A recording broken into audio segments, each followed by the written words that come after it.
Kalau kita percaya bahwa besok lebih baik, kita akan bisa menanggung beratnya hidup hari ini. Jangan putus harapan dengan situasimu, dengan kondisimu, kondisi negaramu, kondisi agamamu. Ketika kamu tidak putus harapan, seberat apapun yang kamu tanggung hari ini, rasanya akan ringan. Mengaji Hening bersama Dr. Fahrudin Faiz. Mari kita simak. Apapun kesulitanmu, apapun kerumitan hidupmu, jangan khawatir asal kamu masih punya harapan. Kuncinya ada dalam harapan. Oke, kita mulai berteori sedikit-sedikit. Harapan adalah dorongan fitrah. Saya bilang tadi dia anugerah Allah yang hanya dimiliki oleh manusia. Yang punya harapan manusia, fitrahnya, kodratnya manusia bercita-cita, berharap. Yang kedua, harapan lahir karena kebutuhan. Ini boleh kembali ke Abraham Maslow, saya ambil contohnya itu.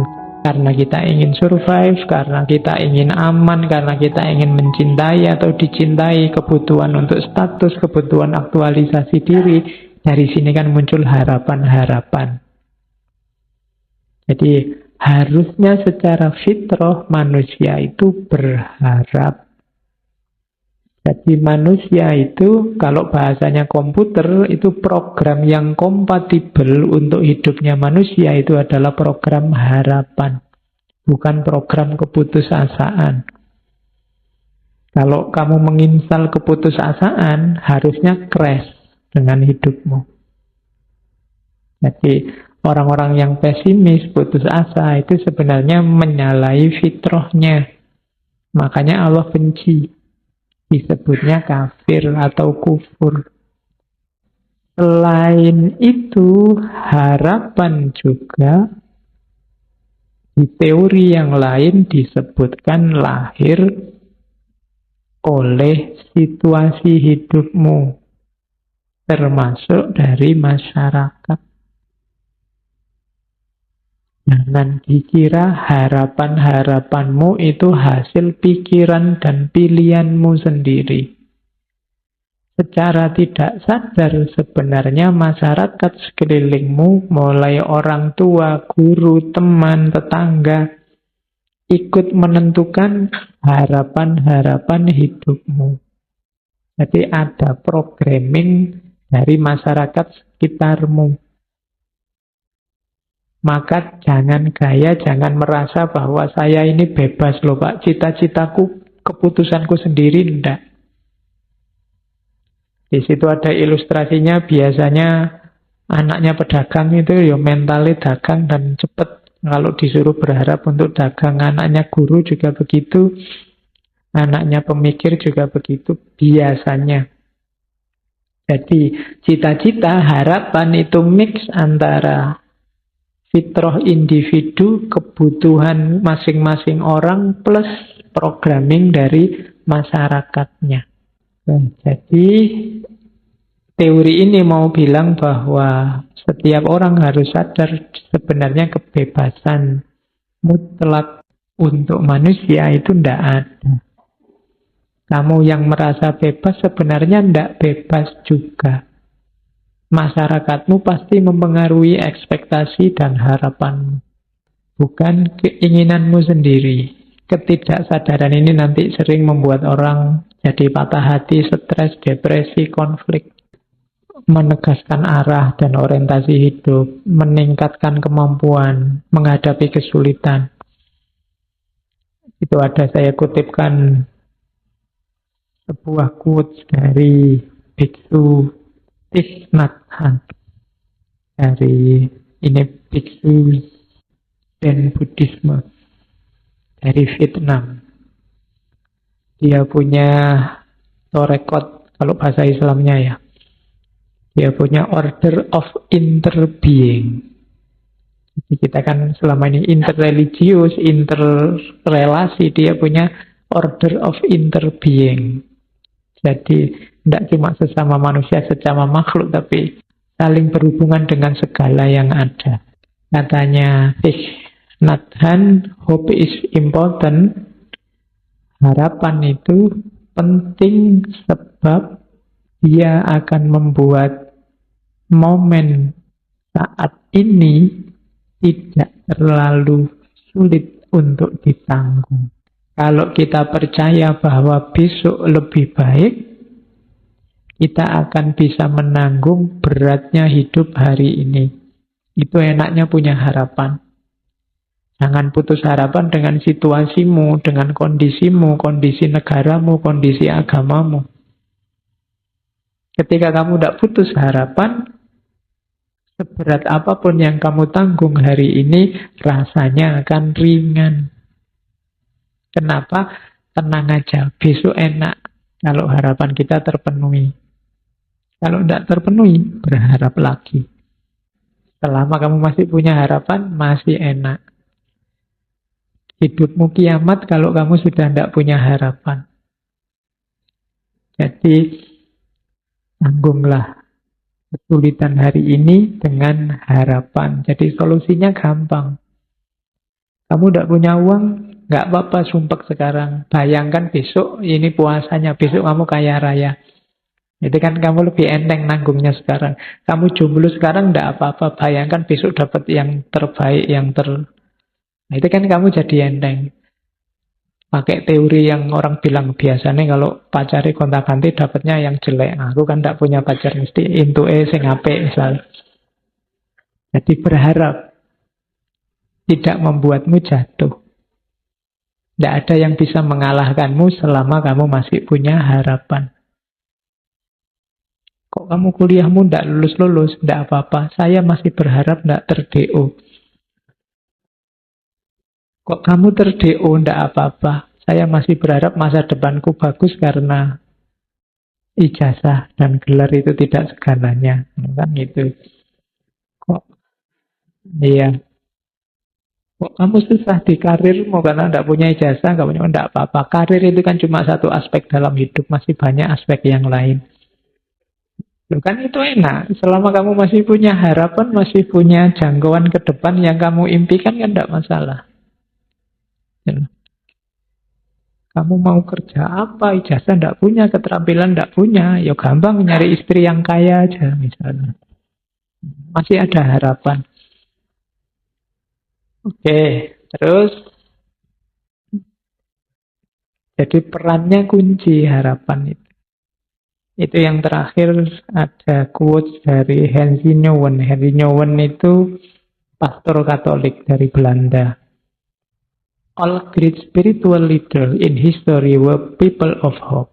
Semua tokoh pemimpin spiritual dalam sejarah adalah figur-figur penuh harapan. Tidak ada tokoh spiritual yang putus asa. Ibrahim, Abraham, Moses, Musa, nabi-nabi tidak ada yang putus asa. Ruth itu neneknya, kalau itu sebenarnya tokoh dari Bible. Tokoh perempuan, neneknya Nabi Dawud. Yang nanti ada silsilah juga sama Yesus. Maria, Yesus, Rumi, Gandhi, Dorothy Day, semuanya menjanjikan. Orang-orang yang penuh harapan. Live with a promise in their heart. Mereka meyakini suksesnya di masa depan, janji-janji di masa depan. Itulah yang membimbing mereka menuju masa depan. Jadi, masa depan itu penting, maka hidupkanlah dengan harapan. Terus, nah, cuma tadi kan yang positif-positif. Ada teori lagi, sebenarnya harapan itu sifatnya paradoks. Harapan itu sumber kehidupan, cuma hati-hati. Kadang-kadang dia juga sumber kehancuran. Kenapa? Mungkin di sesi ngaji apa saya pernah bilang, hanya orang yang berharap yang bisa kecewa. Ya kan? Hanya orang-orang yang berkeinginan yang bisa. Jadi itu paradoksnya harapan. Jadi paradok itu sifat yang bertentangan. Makanya kamu mengelolanya harus hati-hati. Harapan bisa membawamu pada kebahagiaan, tapi bisa juga sebaliknya menghancurkanmu. Kalau kamu tidak hati-hati merancang harapan. Jadi jangan sampai senjata yang sakti yang namanya harapan itu berbalik membunuh dirimu sendiri karena kamu tidak pintar mengelolanya. Itulah sifat paradoksnya harapan. Kalau kamu tadi tidak bercita-cita kumlot, tidak kumlot itu kan tidak masalah. Tapi ketika kamu bercita-cita kumlot, tidak kumlot jadi sumber kekecewaanmu.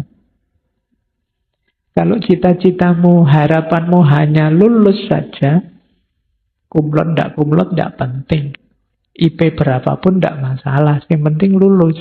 Kenapa? Cita-citamu hanya lulus saja. Tapi kalau cita-citamu IP, cita-citamu kumlot, lulus saja itu menghancurkanmu. Kalau kamu tidak bercita-cita punya pasangan, mbok jomblo sampai umur 40 tidak masalah. Tapi kalau orientasi hidupmu pasangan, pacar, dan yang sejenis itu, mbok sekarang kamu jomblo juga gelisah, susah, sumpek. Kenapa? Karena kamu target di situ. Kamu berharap di situ. Nah, itu paradok harapan namanya. Dia bisa menghidupkanmu, tapi dia juga bisa membunuhmu. Kalau kamu tidak hati-hati. Maka aturlah harapan-harapan hidupmu secara masuk akal, secara cerdas.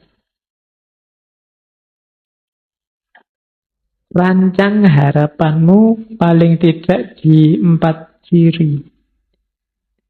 Yang pertama, harapan, berharaplah sesuatu yang dapat kamu capai secara rasional. Jadi secara rasional itu berharap yang masuk akal saja. Kalau kamu sudah semester 14, targetnya sudah nggak usah mikir kumlot-kumlot, yang penting lulus. Itu yang rasional. Ya. Kalau enggak, nanti hancur hidupmu. Gitu loh. Jadi, berharaplah yang rasional-rasional saja. Yang terjangkau. Yang kedua, yang dapat kamu kontrol. Pancanglah harapan-harapan yang bisa kamu kendalikan. Kamu tempuh.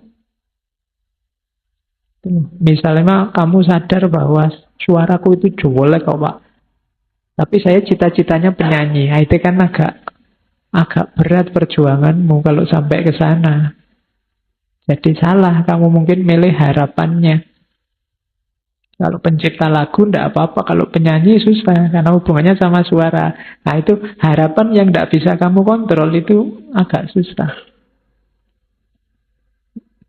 Misalnya kayak saya tingginya paling 150-an. Saya ingin cita-citanya jadi foto model yang tingginya minimal 180. Itu kan nggak masuk. Jadi yang bisa kamu kontrol. Jangan berharap yang tidak bisa kamu kontrol, karena kalau tidak, harapan akan membunuhmu. Terus berharaplah yang menurutmu penting. Kalau ini ya benar bunuh diri. Kalau kamu tidak penting kok kamu harapkan. Ya, wong kamu tidak minat kok kamu masuk ke situ. Nah, itu agak bunuh diri. Jadi berharaplah hal-hal yang penting-penting saja. Yang cocok sama passionmu. Jangan berharap yang bukan dirimu. Karena kamu akan kesulitan mewujudkannya dan akibatnya kamu kecewa. Yang penting menurutmu apa? Bukan yang penting menurut orang lain. Karena kalau tidak nanti kamu kesulitan mewujudkannya. Setiap orang punya gaya dan model sendiri-sendiri. Yang keempat, ini juga penting. Kalau tadi kan penting menurutmu. Berharaplah sesuatu yang bisa diterima oleh masyarakatmu dan cocok dengan nilai-nilai yang ada di tengah masyarakat, nilai-nilai moralnya. Ini menentukan juga, karena kalau targetmu ternyata tidak cocok dengan masyarakatmu, kamu bisa kesulitan juga. Nanti harapanmu bisa membunuhmu. Ya macam-macam tidak cocok itu. Mungkin tidak cocok sama kultur sana, mungkin tidak cocok sama nilai-nilai yang ada di sana. Ya contohnya gampang lah, misalnya yang cocok sama masyarakat di kos-kosanmu, misalnya masyarakat sana menghendaki kamu kalau apel paling malam sampai jam 10 misalnya. Nah itu ya, kamu jangan berharap lebih. Saya ingin ijtihad berlawanan dengan masyarakat, pokoknya apel itu ya paling tidak jam 12 lah, jam 10 belum dapat apa-apa. Misalnya, itu kamu akan kesulitan benar. Mungkin kamu punya argumen, punya dasar, punya dalil. Lo gimana Pak, saya sholat isya-nya sekarang selesainya paling jam 8. Nanti kos saya sama tempat apelnya jauh, bisa sampai jam 9. Kalau jam 10 harus pulang, ya belum ngapa-ngapain kita, baru say hello misalnya. Nah, itu kan argumenmu. Tapi masyarakatmu tidak bisa. Kamu kasih argumen itu, mereka punya tata nilai sendiri. Harapanmu kalau tabrakan dengan maunya masyarakat, kamu akan susah juga. Hasilnya kesengsaraan juga. Maka rancanglah harapanmu di 4 ciri ini. Rasional, bisa kamu kontrol. Yang penting-penting ini juga menurut saya harus digarisbawahi. Tidak harus segala hal kamu patok harapan. Yang tidak penting-penting tidak masalah. Ada kan hal-hal kecil yang tidak tercapai juga tidak masalah, tidak apa-apa. Wong itu tidak penting meskipun kamu berharap. Kayak kamu kayak kamu main game HP itu kan asik. Kamu berharap menang, tapi kok ya kalah terus ya tidak apa-apa. Wong cuma game aja loh. Nah kan tidak penting. Kamu tidak harus sedih, tidak harus marah, tidak harus nendang-nendang pintu karena kalah game. Oh tidak apa-apa, wong cuma permainan. Itu namanya kamu ngerti prioritas. Mana yang penting, mana tidak penting. Ya semuanya kamu harapkan. Misalnya apa teh ini. Ini kan kamu berharap teh ini segarnya luar biasa. Begitu diminum misalnya.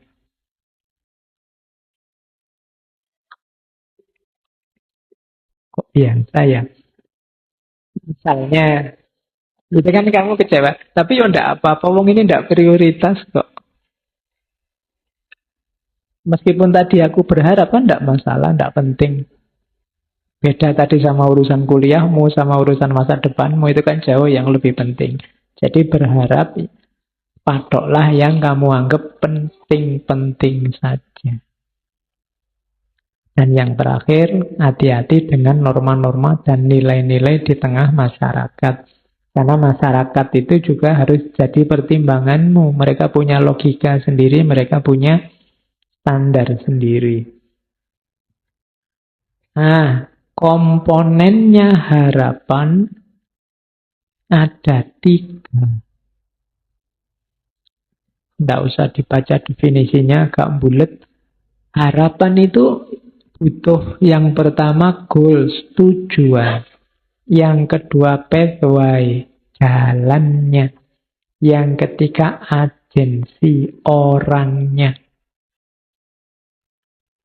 Jadi komponennya harapan itu tujuannya apa, jalan untuk sampai ke sana apa, orangnya siapa yang berharap. Jadi orang yang berharap, jalan menuju harapan, dan targetnya harapan itu. Itulah unsurnya. Tidak ada goalnya, namanya bukan harapan. Kalau tidak ada jalannya, bukan harapan, tapi lamunan. Tamanni, kalau dalam bahasa agama, angan-angan. Andainya ya tiba-tiba ada uang sakarung jatuh di depanku. Nah, itu namanya bukan harapan, tapi lamunan, angan-angan. Seandainya ya tiba-tiba ada artis Korea datang padaku menyatakan I love you. Nah, itu lamunan. Kenapa lamunan? Pathway-nya ndak ada. Jalan yang bisa nyambung dirimu dengan tujuan itu ndak ada.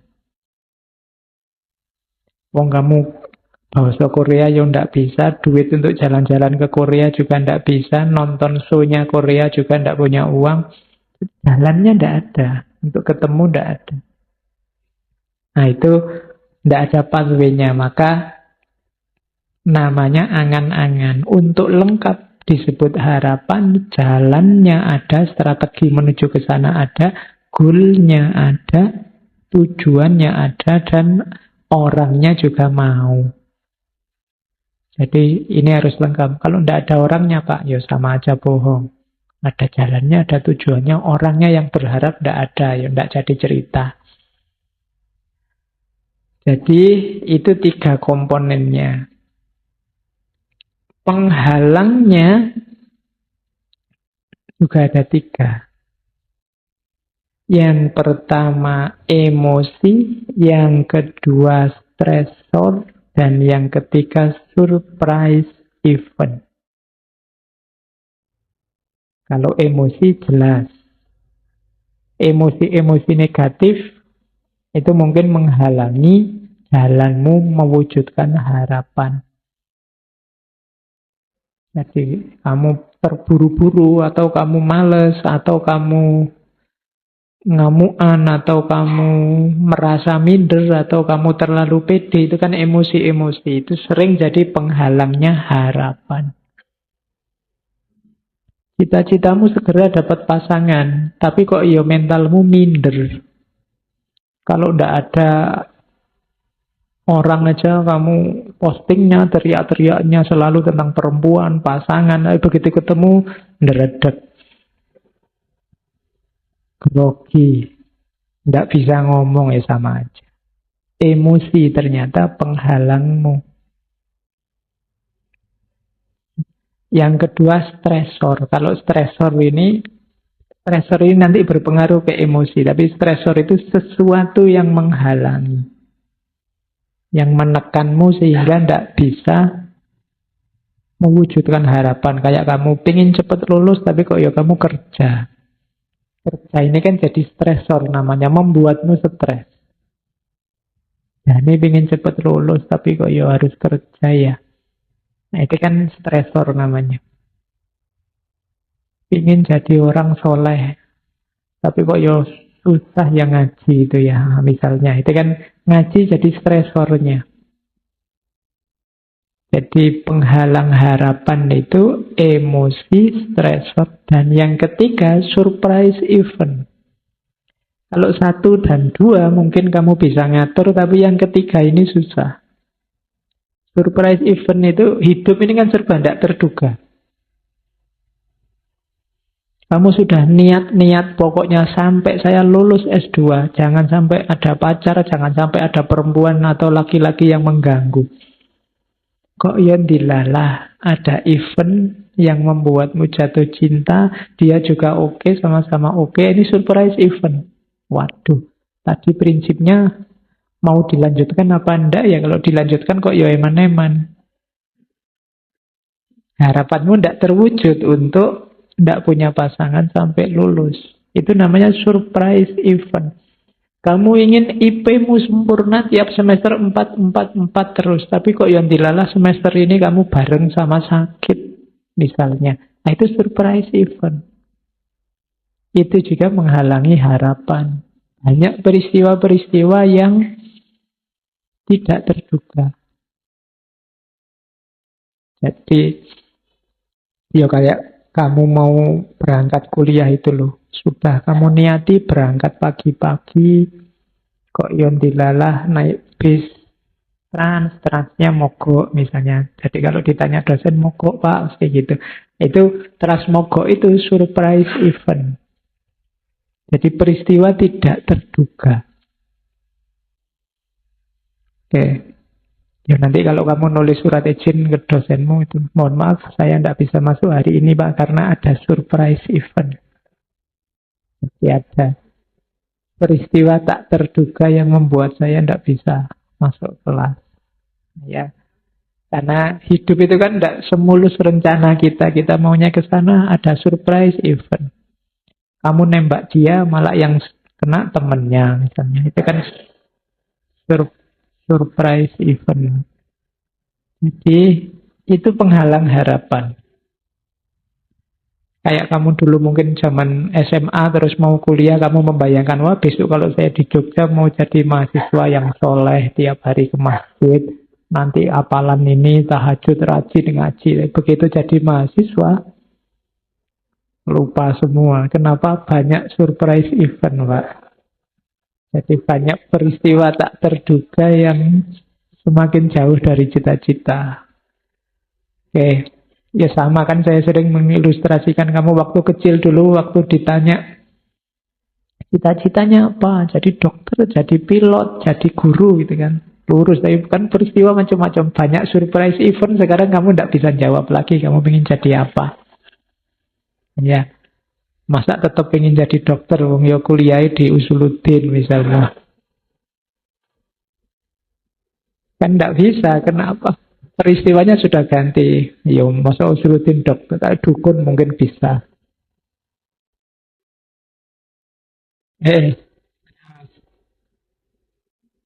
Nah, kalau ini proses namanya lost hope, hilangnya harapan, itu sebenarnya ada prosesnya.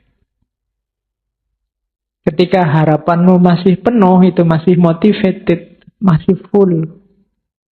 Muncul hambatan-hambatan dari emosimu, dari stresor, dari surprise event, sampai kamu sadar, wah susah aku mewujudkan harapan ini.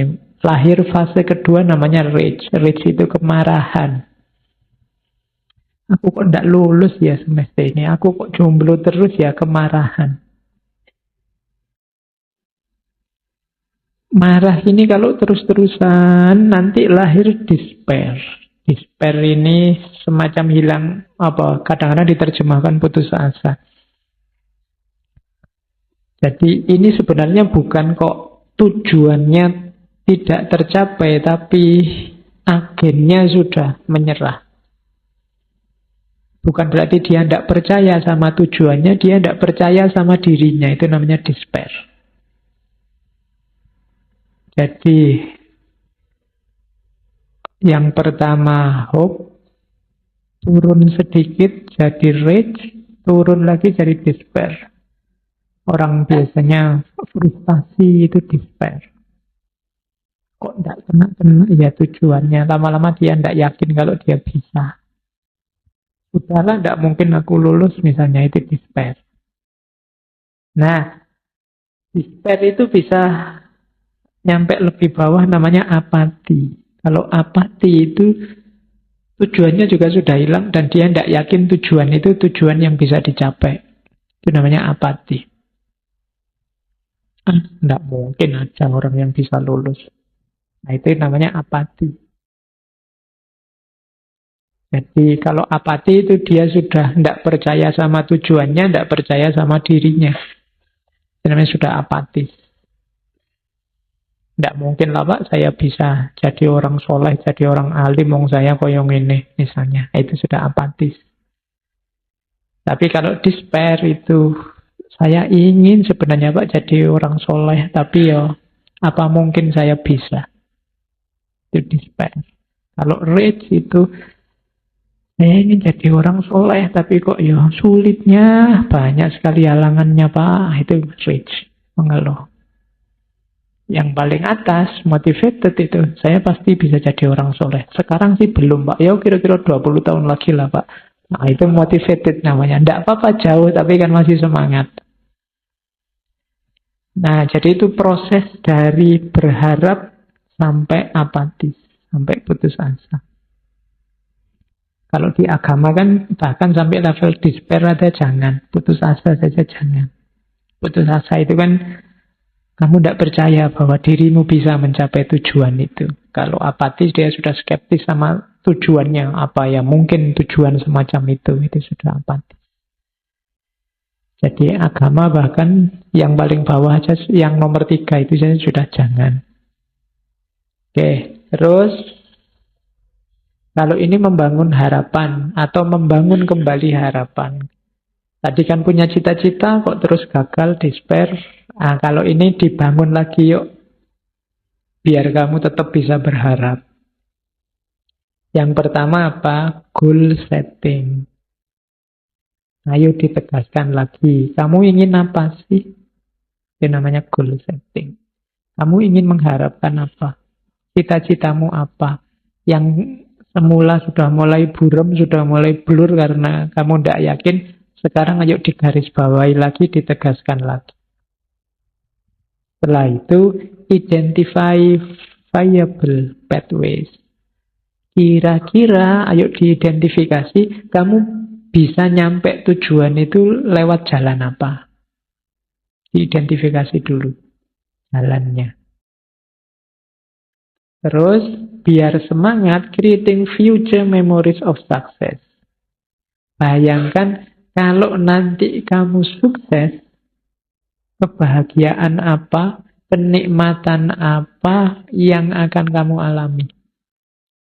Jadi, creating future memories of success.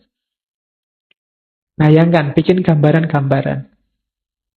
Enaknya kalau kamu lulus cepat, itu segera kamu bisa kuliah lebih tinggi, segera kamu bisa macam-macam nyari kerjaan, segera kamu bisa.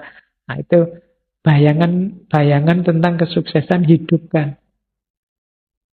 Jadi kalau kamu targetmu jelas, jalan yang kamu tempuh jelas, dan kamu berminat karena betapa bahagianya kalau ini sukses, saat itu juga akan lahir namanya harapan.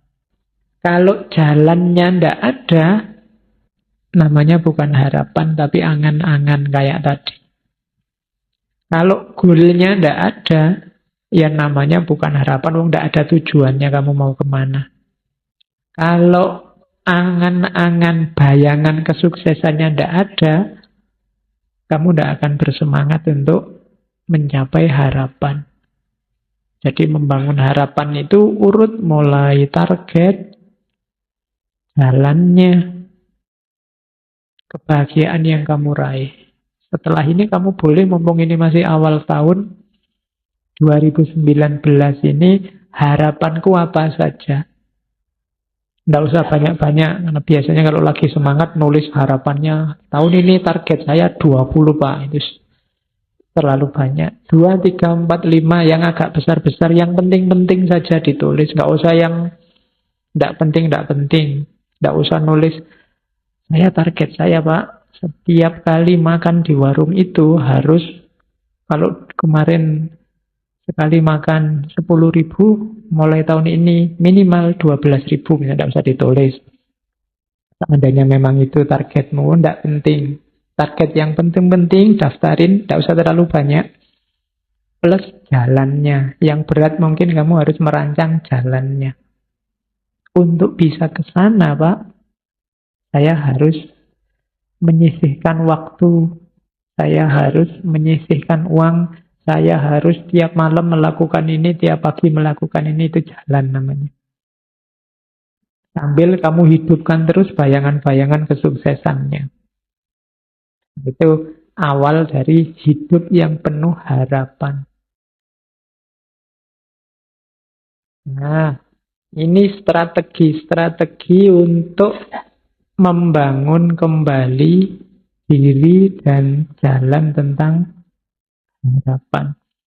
Nanti silahkan kamu pelajari satu-satu. Yang pertama, biasakan self-talk, tapi yang positif. Ngomong sama diri sendiri. Yang positif-positif. Jangan sering dimarahi. Banyak orang suka marahi dirinya sendiri. Kalau gagal kan kamu selalu memarahi dirimu. Ada yang tidak cocok kamu marahi. Saya kecewa Pak dengan diri saya. Harusnya saya itu rajin tahajud dulu. Sekarang kok begini saya. Sekarang kok males ngaji aku Pak. Jadi kamu marahi terus dirimu. Lebih enak lakukan self-talk yang positif. Wah, sekarang saya lebih merdeka, lebih bebas Pak. Tidak kayak dulu. Maka sekarang saya harus milih yang baik-baik. Nah, itu self-talk. Saya pasti bisa kok Pak. Saya mampu pasti. Nah, itu self-talk. Saya pernah saya contohkan kalau kamu nonton TV acara Benteng Takeshi itu loh. Itu kan kalau mau loncat orangnya, aku pasti bisa gitu. Ya, pokoknya aku mampu. Terus lari-lari kecemplung, tidak apa-apa. Tapi kan sudah positif mentalnya sejak awal. Jadi lakukan self-talk yang baik. Jadi, misalnya kamu mau ujian masuk ruang kelas itu, aku pasti bisa, aku pasti bisa. Begitu baca soalnya langsung lemes. Oke. Terus, nah, refleksi tentang kesulitan. Kira-kira yang menghambatku apa? Tidak apa-apa. Aku ingin sih kumlot, tapi mungkin ini akan menghambat. Terus, memikirkan target tadi sebagai tantangan. Jadi, kamu punya harapan kan, jadikan harapan itu tantangan. Orang itu kan kalau ditantang biasanya lebih gairah, lebih ganas. Jadi, jadikan harapanmu adalah tantangan dalam hidupmu. Terus, pikirkan kembali kesuksesan masa lampau. Bayangkan dulu, kamu sukses kan senang. Besok ketika kamu sukses, pasti senang bahkan double. Dulu kamu lulus SMA, senangnya seperti apa, sampai kamu nyoret-nyoret baju. Kamu lulus S1, lebih senang dari itu pasti. Besok lulus S2, lebih senangnya lebih tinggi lagi, apalagi S3. Nah, itu kan membayangkan kesenangan ini akan memotivasimu. Terus, coba dengarkan cerita, baca cerita tentang orang-orang sukses. Berteman dengan orang-orang yang bisa share tentang tujuanmu tadi. Itu akan membantu. Cari role model yang bisa ditiru. Kalau cita-citamu jadi dokter, ya cari dokter yang bisa ditiru. Kalau mau jadi dukun, ya dukun yang bisa kamu tiru. Kalau jadi yang bisa diimitasi. Di luar itu tapi penting makan, olahraga, istirahat. Karena kamu butuh tenaga. Kalau ini tidak usah dipikir, dijalani saja. Pendukung utamanya itu kurang istirahat, sangat berpengaruh, apalagi kurang makan. Olahraga maksudnya arahnya ke kesehatan. 3 hal itu, jaga kesehatan. Yang selanjutnya, menurut saya perlu dilatih tertawa pada diri sendiri. Terutama pada saat kamu stuck. Stuck itu macet. Ketawakanlah betapa lucunya dirimu. Jadi tadi kan saya bilang banyak orang memarahi dirinya sendiri. Mending kamu tertawai dirimu sendiri. Ya meskipun tidak harus sambil ngakak-ngakak, ngekik-ngekik. Nggak ada apa-apa, ketawa sendiri. Kok ketawa sendiri? Aku menertawai diriku sendiri, tidak begitu. Jadi maksudnya jangan serem-serem sama dirimu sendiri. Sebelum kamu senyum keluar, senyumlah ke dalam. Yang ramah sama dirimu sendiri. Kamu sama dirimu sendiri nggak bisa ramah, susah kamu ramah ke orang lain. Jadi latihan tersenyum sama dirinya sendiri. Cepat-cepat kembali ke hitoh, kembali ke orientasi kalau stuck. Kadang-kadang orang itu kan banyak peristiwa yang membuat kita nyeleweng dari jalur, ya cepat-cepat kembali. Tidak apa-apa kamu memberi hadiah pada dirimu sendiri. Untuk sub-sub tujuan. Misalnya, saya ingin besok kumlot. Semester ini bisa IP 4. Wah, ini syukuran ini. Ngasih hadiah. Kalau kemarin di angkringan cuma 1 bungkus, sekarang tak kasih hadiah 2 bungkus. Nah, itu namanya ngasih hadiah diri sendiri. Terima kasih sudah menyimak. Semoga channel Mengaji Hening bersama Dr. Fahrudin Faiz selalu bisa memberikan ilmu, motivasi, dan kebermanfaatan. Salam sehat dan bahagia.